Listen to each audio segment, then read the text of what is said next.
Bismillahirrahmanirrahim. Assalamu alaikum, my dear students.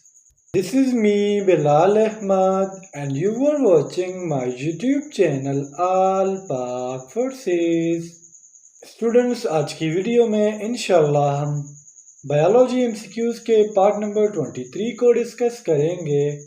तो आप लोगों ने वीडियो के साथ एंड तक जुड़े रहना है और वीडियो को कहीं से भी स्किप नहीं करना।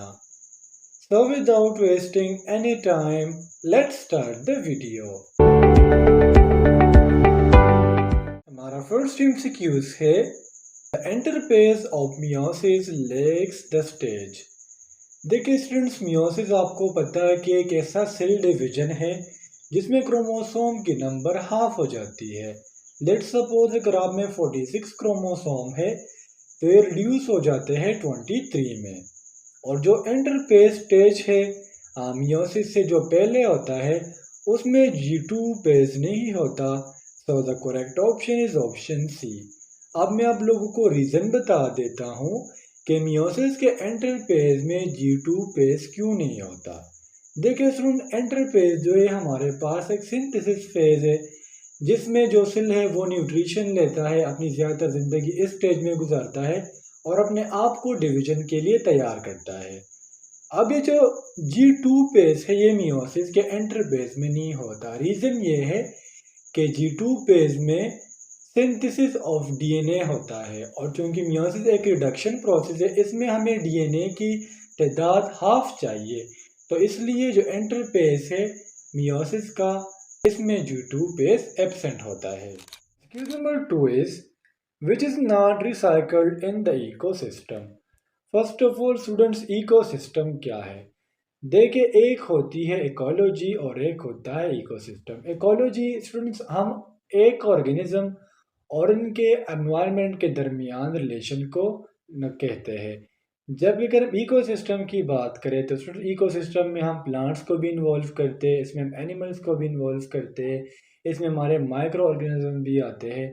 मतलब एक एनवायरनमेंट के नॉन लिविंग थिंग और साथ लिविंग थिंग, इन दोनों के दरमियान जो रिलेशन है इसे हम नाम देते हैं इकोसिस्टम का। और इकोसिस्टम में सिर्फ हमारे पास एनर्जी रिसाइकल्ड नहीं होती। सो the correct option is option D. Number 3 है हमारा which is important for screening the input information. यानी कौन सी चीज़ ज़रूरी है इनपुट इंफॉर्मेशन के लिए before they reach the higher brain centres, इससे पहले कि वो ब्रेन के हाई सेंटर में पहुंचे। So the correct option is option C, mean reticular formation. यानी ब्रेन की स्क्रीनिंग से पहले पहले रेटिकुलर फॉर्मेशन ज़रूरी है। अब आप कहेंगे कि सर रेटिकुलर फॉर्मेशन क्या है? बेसिकली देखिए स्टूडेंट, रेटिकुलर फॉर्मेशन हमारे पास एक कॉम्प्लेक्स नेटवर्क है, एक पेचीदा नेटवर्क है। किस चीज़ का? ब्रेन स्टेम न्यूक्लियाई और साथ साथ न्यूरॉन्स का, जो किस लिए ज़रूरी है? हमारी बॉडी के रिस्पॉन्स के लिए, हमारी बॉडी की स्टिमुलस की तरफ जो रिस्पॉन्स होता है उसके लिए ये रेटिकुलर फॉर्मेशन बहुत ज़्यादा ज़रूरी होता है। नंबर 4 है हमारा endocrine system consists of somehow blank endocrine glands or we can say tissues. First of all student, अगर हम एंडोक्राइन वर्ड पर फोकस करें तो ये हमारे पास टू वर्ड्स का कॉम्बिनेशन है। Endo mean inside and crine mean secretion. Endocrine gland हमारे पास ऐसे ग्लैंड्स है जो अपने सिक्रीशन को डायरेक्ट ब्लड में ऐड करते हैं। ये हार्मोन प्रोड्यूस करते हैं जो हमारी बॉडी के काफ़ी फंक्शंस को कंट्रोल करते हैं। एंडोक्राइन सिस्टम में स्टूडेंट्स हमारे पास 20 डिफरेंट टाइप के ग्लैंड्स है, यानी option D is the correct here. जिस तरह अगर हम पिट्यूटरी ग्लैंड की बात करें, एड्रिनल ग्लैंड की बात करें, थायराइड ग्लैंड की बात करें, गोनेड्स की बात करें, तो हमारे पास डिफरेंट एंडोक्राइन ग्लैंड्स है। ये हमारे एंडोक्राइन सिस्टम को बनाते हैं और इनका काम है हार्मोन की प्रोडक्शन और उनको डायरेक्ट जो है ब्लड में रिलीज करना। एंडोक्राइन ग्लैंड्स को हम डक्टलेस ग्लैंड्स भी कहते हैं। नंबर 5 है हमारा gonorrhoea is caused by. Student first of all हम गोनोरिया को थोड़ा सा समझ लेते हैं कि गोनोरिया क्या है। बेसिकली स्टूडेंट्स इसको हम वेजाइनल डिसऑर्डर या यूरिथ्रल डिसऑर्डर कह सकते हैं, जिसमें मेल के यूरिथ्रा या फीमेल के वजाइना से कुछ डिस्चार्ज आता है और जब वो यूरिन करती है या यूरिन करता है तो उसमें सोजिश पैदा होता है और ये काज होता है because of the gram negative bacteria, यानी option B is the correct here. Option जो गोनोरिया डिजीज है इसको हम सेक्सुअली ट्रांसमिटेड डिजीज भी कहते हैं, सिंपली नोन एज STD। यानी वो बंदा या वो बंदी जिसको गोनोरिया है और आप उसके साथ कांटेक्ट में आते हो तो उससे गोनोरिया जो है आपको ट्रांसफर हो सकता है। इससे हमारा nucleon is in its nature या nucleic acid is in its nature. So अगर हम न्यूक्लियन की बात करें या न्यूक्लिक एसिड की बात करें तो ये दोनों सेम चीज़ें हैं। जब the first time nucleic acid को डिस्कवर किया गया, आल्टमैन ने इसको डिस्कवर किया था, तो उसने न्यूक्लिक एसिड को नाम दिया था न्यूक्लिन का, क्योंकि उसको पता नहीं था कि इसका एसिडिक नेचर होता है। So the correct option is option B. Nucleic acid या न्यूक्लिन का जो नेचर है वो है एसिडिक। ये हमारे पास कुछ यूनिट से मिलकर बने होते हैं जिसे हम नाम देते हैं न्यूक्लियोटाइड्स का। और न्यूक्लिक एसिड जो है हमारे पास 2 टाइप्स के होते हैं, DNA एंड RNA। अब आप कहेंगे सर कि न्यूक्लिक एसिड को एसिड क्यों कहा जाता है?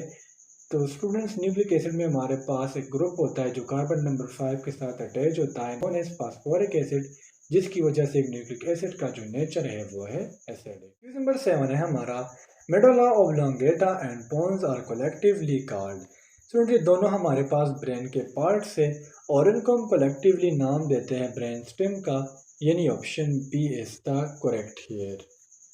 स्टूडेंट, जो ब्रेन स्टेम है ये बेसिकली हमारे पास एक स्ट्रक्चर है जो 3 चीज़ों को आपस में कनेक्ट करता है, सेरेब्रम को स्पाइनल कॉर्ड और सेरेब्रम के साथ।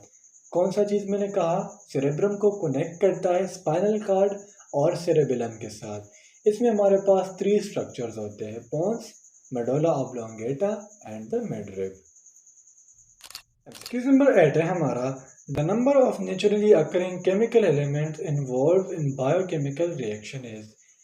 यानी स्टूडेंट्स, हमने उस एलिमेंट्स का नाम बताने हैं जो बायोकेमिकल रिएक्शन में हिस्सा लेते हैं।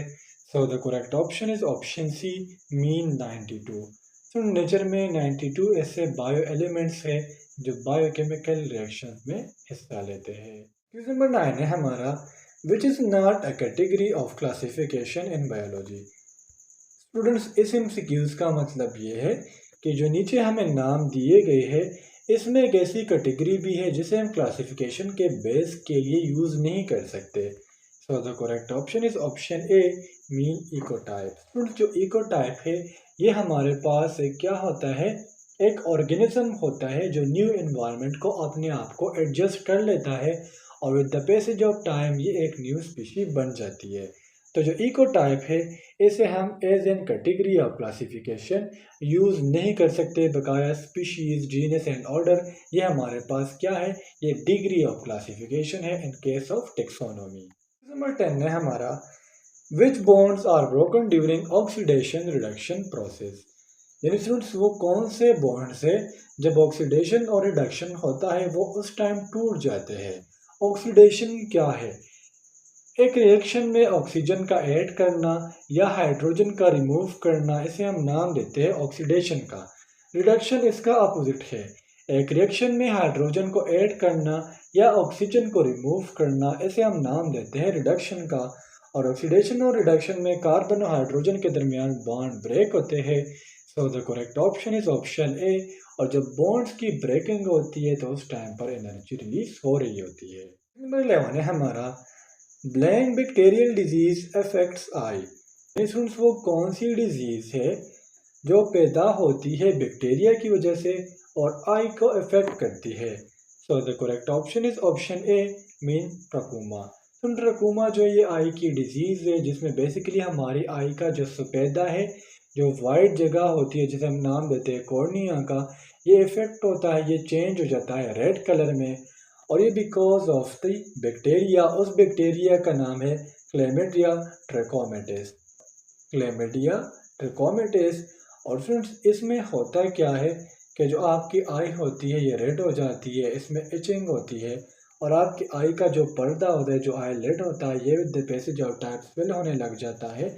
और अगर आप एक इंसान के साथ आज जिसको ट्रकोमा है उसके साथ कांटेक्ट में आते हो तो उससे ये डिजीज़ आपको लग सकती है, और ज़्यादातर इस डिजीज़ को ट्रांसफ़र करने वाले वो फ्लाइज है। नंबर 12 है हमारा, all of the following can treat kidney stone except. इसमें जो किडनी की जो गुर्दे में पथरी होती है वो किन 3 तरीक़ों से निकाली जाती है, लेकिन इसमें एक तरीका ऐसे दिया गया है जिसमें किडनी की जो पथरी है वो निकाली नहीं जाती। सो the correct option is option D, mean dialysis. समझो अगर हम इन 3 मेथड्स की बात करें तो इनके ज़रिए जो किडनी स्टोन है वो रिमूव की जा सकती है।